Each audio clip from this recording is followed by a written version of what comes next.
1 चमचा गॅस बंद केलाय आणि 2 चमचे बेसन पीठ. आपल्या घरातले जे बेसिक मसाले असतात ते टाकायचे.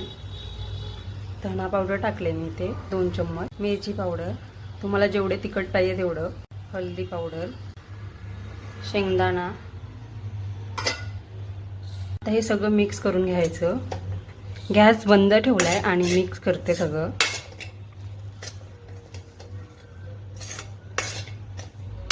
गॅस चालू ठेवला तर आपलं बेसन सगळं कढईला लागू शकतो, त्याच्यामुळे मग मी गॅस बंद केलाय आणि सगळं मिक्स करून घेतले.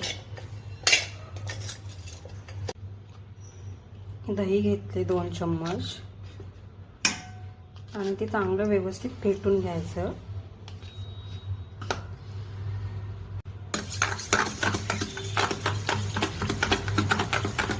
पाणी टाकायचं.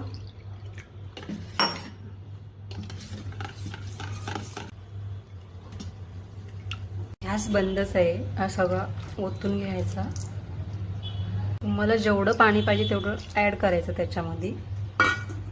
सगळं व्यवस्थित मिक्स करायचं. सगळं व्यवस्थित मिक्स करून घ्यायचं. गुठल्या फोडून घ्यायच्या व्यवस्थित अशा. गॅस बंदच आहे माझा. व्यवस्थित असं मिक्स करून घेते. नंतर मग गॅस चालू करणार आहे. आता मी गॅस चालू करून घेते.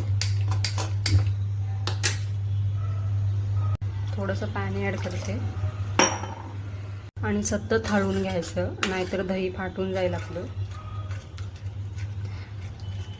चवीनुसार मीठ टाकून घ्या.